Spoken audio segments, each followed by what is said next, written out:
అన్నదాతలందరికీ నమస్కారము. దేశవ్యాప్తంగా ఉన్నటువంటి అన్నదాతలందరూ రేపటి కోసమే ఎదురు చూస్తున్నారు. రేపు ఏంటి అనంటే కేంద్ర ప్రభుత్వం అయితే రేపు బడ్జెట్ను ప్రవేశపెట్టబోతుంది. కేంద్ర ఆర్థిక శాఖ మంత్రి నిర్మలా సీతారామన్ గారైతే రేపు ఉదయం మ్యాక్సిమం 11 గంటలకైతే మనకు బడ్జెట్ను అయితే పార్లమెంట్లో ప్రవేశపెట్టనున్నారు.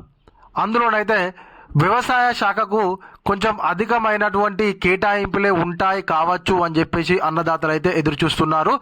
అందులో మరీ ముఖ్యంగానైతే మనకు పిఎం కిసాన్కు సంబంధించినటువంటి అమౌంట్ ఏమైనా పెరిగేటువంటి అవకాశం ఉంది అని చెప్పేసి అన్నదాతలు అయితే చాలా ఆశాజనకంగా ఎదురు చూస్తున్నారు. రేపు ప్రవేశపెట్టబోయేటువంటి బడ్జెట్లోనైతే అన్ని వస్తువుల మీద ధరలు పెరిగేటువంటి అవకాశం ఉండొచ్చు అని చెప్పేసి ఆర్థిక నిపుణులు అయితే చెబుతున్నారు. దానికి గల కారణాలు ఏంటంటే ఈ మధ్య కాలంలో డాలర్తో పోల్చుకుంటే మన రూపాయి వాల్యూ అయితే చాలా వరకు తగ్గిపోవడం జరిగింది. అందుకోసం అని చెప్పేసి మనకు రేపు నిర్మలా సీతారామన్ గారు ప్రవేశపెట్టబోయేటువంటి బడ్జెట్లోనైతే అన్ని వస్తువుల మీద రేట్లు పెరిగేటువంటి అవకాశం ఉంది.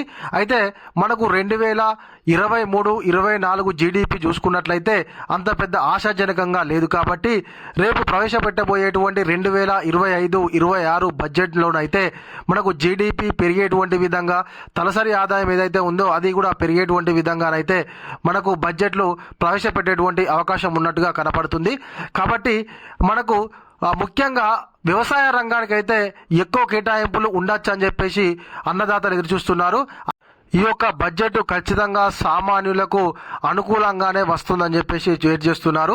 అయితే రేపు అయితే మనకు 11 తర్వాతకు బడ్జెట్ ప్రవేశపెట్టిన తర్వాతకైతే మనకు అర్థమైపోతుంది దేనికి ఎంత కేటాయింపులు ఉన్నాయి, మరియు ఏ వస్తువులకు ధరలు పెరిగాయి, ఏ వస్తువులకు ధరలు తగ్గాయి అనేటువంటి విషయం అయితే మనకు రేపు అంటే ఫిబ్రవరి 1వ తారీఖు నాడైతే మనకు 11 గంటల తర్వాతకి తెలిసేటువంటి అవకాశం ఉంది.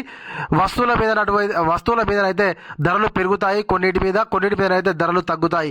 కాబట్టి ఏ వస్తువుల మీద ఎంత మేరకు ధరలు పెరిగాయి, ఎంత మేరకు జిఎస్టీ పెంచారు అనేటువంటి విషయాలు మనకు తెలియాలంటే రేపు 11 తర్వాతకైతే మనకు టోటల్గా బడ్జెట్ ఎంత మేరకు ప్రవేశపెట్టారు, దేనికి ఎంత కేటాయింపులు జరిగినాయి అని చెప్పేసి మనకు తెలుస్తుంది. రేపు అన్నదాతలకు అనుకూలంగా బడ్జెట్ ఉంటుందని చెప్పేసి నేనైతే కోరుకుంటున్నాను. ఓకేనా? ఇది మన వీడియో. ఈ వీడియో కనుక మీకు నచ్చినట్లయితే ఖచ్చితంగా ఒక లైక్ చేయండి, కామెంట్ చేయండి. ఇంకా మీలో ఎవరైనా మన ఛానల్ను సబ్స్క్రైబ్ చేసుకోకపోతే వెంటనే సబ్స్క్రైబ్ చేసుకొని పక్కన ఉన్నటువంటి గంట సింబల్ నొక్కండి. Thank you.